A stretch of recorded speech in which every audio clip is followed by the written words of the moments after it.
अंबाला के central jail में महिला बंदी को गोली लगने के बाद लगातार सेंट्रल जेल सुर्खियों में बनी हुई है।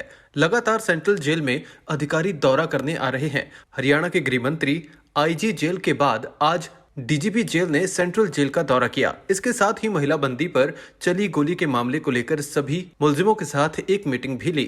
डीजीपी जेल ने सभी पहलुओं को देखने के लिए कहा ताकि किसी भी तरह की इस मामले में कोई चूक न हो। डीजीपी जेल ने अधिकारियों को मामले की जांच के लिए 2 हफ्ते का समय दिया है। इसके साथ ही आज सीन रिक्रिएट भी करवाया गया। जिससे रिलेटेड में आया था तो मुझे थोड़े दिन हो गए थे यहाँ आए हुए, तो मेरे ख्याल से 8-9 महीने शायद हो गए थे। 8-9 महीने के बाद मैं आज आ रहा था। तो नॉर्मली मैं सभी जेलों का इंस्पेक्शन करता रहता हूँ, देखता रहता हूँ, तो इसमें भी आया। काफ़ी चीज़ें इसमें देखी, कुछ जो इम्प्रूवमेंट के लिए मैंने ऑर्डर भी किए हैं कि कुछ एक बिल्डिंग है जैसे रिपेयर मांग रही हैं, कुछ फैक्ट्री से रिलेटेड काम है, कुछ कैदियों की जो रिक्वेस्ट थी वो भी। तो सभी के ऊपर जो लॉ और रूल जो परमिट कर रहा है उसके हिसाब से कार्रवाई करेंगे हम। इसके साथ ही एक यहाँ कुछ दिन पहले एक इंसिडेंट हुआ, उसके बारे में भी मैंने मीटिंग की और डिटेल में देखा। और सभी संबंधित अधिकारी हैं, जैसे एसआईटी के लोग हो गए, डॉक्टर्स हैं और साथ में हमारे जो स्पेशलिस्ट हैं, तो सभी के साथ डिस्कशन किया है। और मैंने ये कहा है कि जितने भी एंगल हो सकते हैं इस इशू को हर एक एंगल से देखा जाए। कि एंगल से मेरा मतलब है कि अगर कोई मिसचीफ अंदर से किसी कैदी से मिसचीफ है उसको देखा जाए, चाहे कैदी वो अंडर ट्रायल है या मान लिया कि जो जिसको कहते हैं कि प्रिजनर है, या फिर चाहे वो लेडी है चाहे वो जेंट्स है, सारे एंगल से देखो। कोई जेल स्टाफ की तरफ से कोई मिसचीफ है उसे भी देखो। कोई एक्सीडेंट की अगर पॉसिबिलिटी कहीं से दिख रही है तो एक्सीडेंट की देखो। अगर जेल के कुछ संतरी से अगर कहीं कुछ हुआ है तो उसको चेक करो पूरा। और अगर जेल के बाहर से दिखाई देता है तो वो तो प्राइमरीली इसमें जो काम जो मैंने ड्यूटी लगाई है, जो हमारे जो स्पेशलिस्ट हैं उनको कहा है कि जो बुलेट है, बुलेट के ऊपर आप कंसंट्रेट करो। किस वेपन से फायर हुआ है या हो सकता है उस वेपन पे कंसंट्रेट करो। है जो चोट है जिस लेडी से, उसके ऊपर कंसंट्रेट करो, वो क्या कहती है। तो आज काफ़ी हद तक रिकंस्ट्रक्ट करके देखा है और मैं समझता हूँ कि शायद ये 2 हफ्ते के अंदर जो हमारे स्पेशलिस्ट हैं सारा दे देंगे। मैंने ये भी ऑर्डर कर दिया है कि जितने भी वेपन्स हैं यहाँ, जो लॉन्ग रेंज वेपन्स हैं, सारे के सारे लॉन्ग रेंज वेपन्स को चेक कर दो। क्योंकि हमारे सबसे इम्पोर्टेंट बात यह है कि यहाँ पे बुलेट मिल गई है। तो जैसे ही अगर बुलेट मिल जाती है तो हमारे हाथ बहुत मजबूत हो जाते हैं, क्योंकि वो बुलेट जो है वो मैच हो जाएगी। अगर किसी वेपन से, अगर जो जेल के अगर किसी वेपन से फायर हुआ है, चाहे डेलिबरेट फायर है चाहे एक्सीडेंटल फायर है, उसमें मैच हो जाएगा। इसके अलावा मैंने ये भी ऑर्डर किया है कि एसपी साहब को भी, जेल प्रशासन को भी और साथ में हमारे स्पेशलिस्ट को भी कि कंप्लीट जेल को इस एंगल से भी चेक कर लो कि कहीं पर कोई किसी और तरीके का वेपन तो नहीं। ये भी किया है कि जो बुलेट आई है वो बुलेट जिस वेपन की है, तो जहाँ से वो फायर होता है तो उसकी स्पीड क्या होती है और प्रोबेबल स्पीड जब वो चोट लगी है लेडी के, जब पैर में पहुँची है, तो उस टाइम पर क्या उसकी स्पीड या वेलोसिटी जिसको कहते हैं क्या रही होगी, एंगल क्या रहा होगा।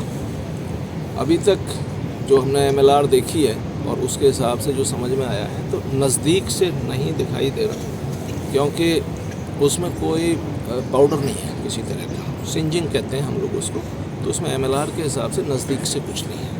तो जो भी है कुछ दूरी से है, वो कितनी दूरी है वो उससे एसर्टेन करेंगे ये लोग। और एसर्टेन करके मैं समझता हूँ कि 2 हफ्ते जो मैंने ना टाइम दिया है, मैंने 1 ही हफ्ता कहा लेकिन शायद ना 1 हफ्ते से थोड़ा ज़्यादा लगेगा, हो सकता है 2 हफ्ते लग जाएंगे तो आ जाएगी। ये केस ऐसा नहीं है कि ये खुलेगा नहीं, ये क्लियर हो जाएगा।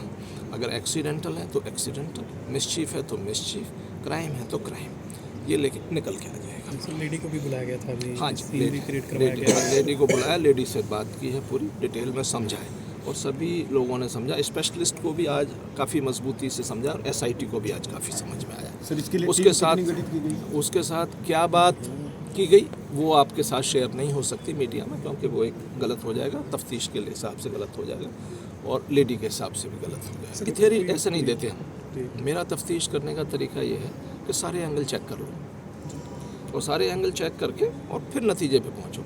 कच्ची बात हो जाती है। सर कहीं कोई गैंग वार की संभावना भी है? पुरानी रंजिश के चक्कर लगता नहीं है, कोई ऐसा अभी नहीं लग रहा, लेकिन और भी सभी लोगों से बात की है तो लग नहीं रहा है, क्योंकि जिस तरीके से वहाँ जो जितने लोग बैठे हैं जहाँ की ये घटना है, जो सारी लेडीज़ जितने भी हैं वो सभी आसपास वहीं बैठी हुई हैं, तो वो लग नहीं रहा मेरे को। लेकिन फिर भी मैंने पहले कहा कि मैं जजमेंट नहीं दे रहा मैं, और आप भी मेरे से ऐसे सवाल ना पूछो कि जिसमें कि कोई जजमेंट की ज़रूरत पड़ रही हो। इसमें यह है कि जो है अगर कहीं कोई किसी भी तरीके का निकलेगा, मैंने जो बोला है कि सारे एंगल देखेंगे और सारे एंगल देख करके फिर आएगा।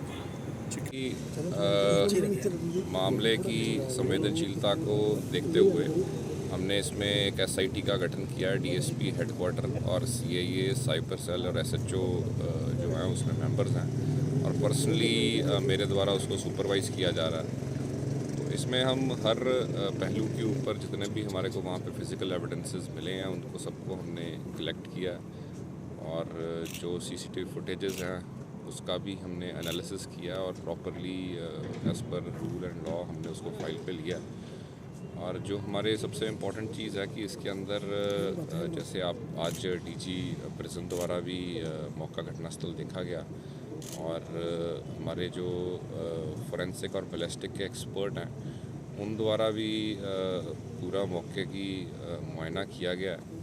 तो उसमें आने वाले दिनों में मुझे उम्मीद है कि इसमें हमें काफ़ी जैसे उन्होंने बताया कि हफ्ते 10 दिन के अंदर एग्जैक्ट जो ट्रैजेक्टरी थी जो उस बुलेट ने फॉलो की उसके बारे में कुछ ना कुछ हमारा स्पष्ट हो जाएगा। कुछ सीसीटीवी से अभी तक कोई लग पाया है? देखिए जो एग्जैक्ट डिटेल्स हैं कि किस में क्या हो रहा है वो तो मैं अभी केस की रिवील नहीं कर पाऊँगा, लेकिन डेफिनेटली सारी की सारी सीसीटीवी फुटेजेस जो हैं टोटल जितने कैमरास हैं वो हमने रिकॉर्ड पे ले ली हैं और उसका जो मुआयना है वो हमने काफ़ी हद तक कर भी लिया। सीन रिक्रिएशन की बात होम मिनिस्टर ने की थी सर के, तो उसको लेकर सीन को जो रिक्रिएट है हमने पहले भी किया था और आज हमने जो विक्टिम है क्योंकि वो पहले हॉस्पिटल में एडमिटेड थी तो आज स्पेशल उसको परमिशन लेके और डॉक्टर की प्रेजेंस के अंदर आज दोबारा पूरे सीन को रिक्रिएट भी किया गया और उससे भी काफ़ी पहलू जो हैं वो क्लैरिफाई हुए हैं। 4 दिन की जांच में ज़्यादा संभावना किस बात की कि गोली अंदर से है या बाहर से? मैक्सिमम देखिए कुछ भी अभी इस टाइम पे स्पष्ट करना जल्दबाजी होगी।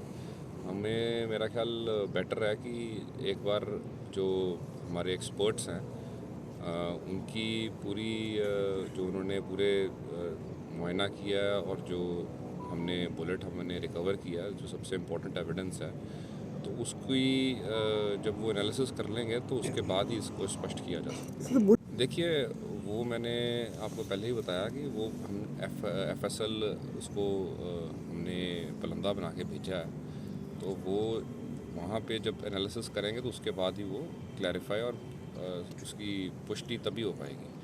अभी हमारे जो लोकल हमारे पुलिस के एक्सपर्ट्स हैं, आर्मरर हैं, उनकी द्वारा से कुछ प्रिलिमिनरी जांच की गई है, लेकिन जो पुख्ता और फाइनल वर्डिक्ट होगा वो उन्हीं द्वारा दिया जाएगा। ठीक है सर।